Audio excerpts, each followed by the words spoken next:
everyone. Welcome back to another episode of Explore the Spectrum. I'm your host, Jeanetta Bryant, and today we are joined with Tanya from ESPA. How are you doing, Tanya? I'm good, thank you. I am delighted to have you with us. As I mentioned just a moment ago before we took live to this, I'm always astounded as to how far reaching the autism spectrum is. And when we get to talk to people that are working on the same type of mission in a completely different continent. So thank you for joining us from England on this one and helping us understand some of the work that you're doing there. Tell us, what got you into this community? I've kind of always had my own challenges and my own struggles, and kind of had like a bit of a I see it as like a bit of a hamster, do you know, the little running wheel where you're up and you're down. I've kind of had a similar experience as a lot of people on the autism spectrum. And it wasn't until I was like in my early 20s I started working with people that were autistic, and I started to see how broad it was. And I also started to see a lot of the barriers and a lot of the inconsistencies with what we're trying to achieve, and how it's not really being effective at the moment. So I started fine-tuning that. So I was very disappointed in a lot of the expectations that a lot of people I was supporting in independent supported living, that they weren't really achieving much beyond school. Mm-hmm. And we weren't really, that transition stage was really sort of, we didn't really find out about any of their abilities or what skills they had from school. So it was a bit of a blocker for us trying to develop skills. It was kind of like the person didn't have any identity before that. And I felt that was really sad and created its barriers, like extra barriers in itself. So I kind of worked my way up, and through the kind of the different roles within the health and social care sector. I became like an area manager, and I helped a company set up ISL services. And then I got really ill myself for quite a long time, about 4 years. I had a total burnout. And as I started getting better, I was like, I want to kind of have a bigger impact, and I want to see where the problems really are. And I really feel like the transition stages is a massive issue with that, and for people's progress, and they didn't really have much to look forward to or aspire to in the future, because I don't think, like, the society that we're living in at the moment, despite the Equality Act, that it's really set up already for people like myself and all of the difficulties I might face and other people at the college might face in the future. So it's kind of like a deep passion of like raising awareness about misinterpretations of the terminology in that, you know, when you do get a diagnosis and the consequences of that, and then getting support because of that. So it was really a personal thing I wanted to do and explore that. So I went back to work in schools, and this is how I ended up meeting ESPA.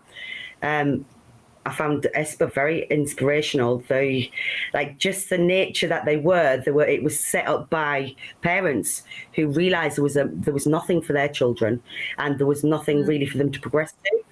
So that was a real problem for them. So it was parents who literally remortgaged their houses and come together and created ESPA.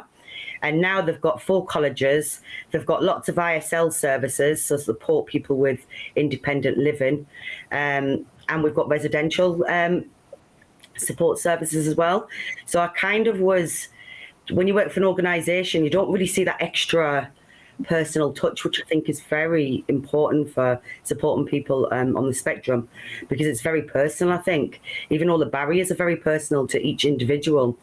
And they kind of got that, rather than it just being a neurotypical person designing a service that that just had very limited understanding about autism. So you kind of feel that when you work in that college. So I've got a couple quick questions for you, if you don't mind. You touched on so many things that are relevant and true. It is a hodgepodge sometimes of resources that are being developed and being sent out that aren't always in alignment, that causes for some confusion, and you don't navigate it clearly when that happens. Good hearts, good intentions, but not always lined up the way that they need to be. And so trying to accomplish that is really important.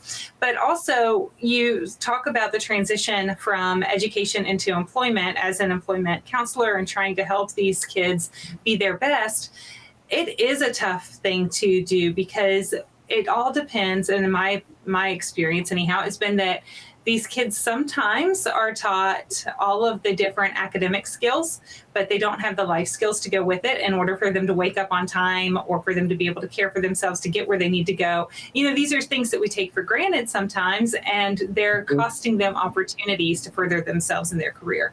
And if they have leaned too heavily on the life skill side of things, then you sometimes have somebody that isn't prepared academically to be able to be in the workforce. So it is a balance, and I wish we could tie it together a little bit more neatly. With limited time here going, tell us if you had one tip that you would share with a family that's looking to help their child be successful in independent living or in a career path. What would be that one major thought? And then in addition to that, also tell us how these viewers, how some different professionals and families watching now might be able to contact you should they want to get in touch with you and learn more. Sure, yeah. Really, the only thing I could advise you in is really do your research into different support services that's out there, because it's so personal. One pathway might not be right, and there's lots of things that's cropping up everywhere. I really like the idea of direct payments, so I like that you can take a bit more control over that. If anyone wanted to get hold of me, or they could check out my LinkedIn page, which is at Tanya Dawes. You should be able to find us there.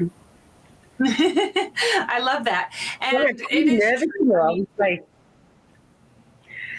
so often the case is as a parent of somebody with special needs, research is the key to everything.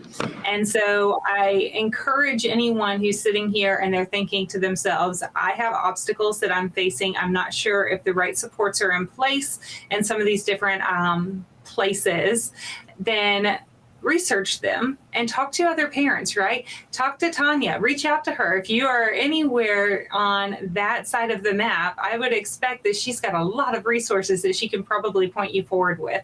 And if you're over here in the US with me, I still encourage you to talk to her because you really do seem to be very well tapped in and very well engaged with the community of helping get people on moving. So thank you so much for spending your time with us and sharing some of your story with us. Thank you for inviting me. It's been a pleasure. Absolutely.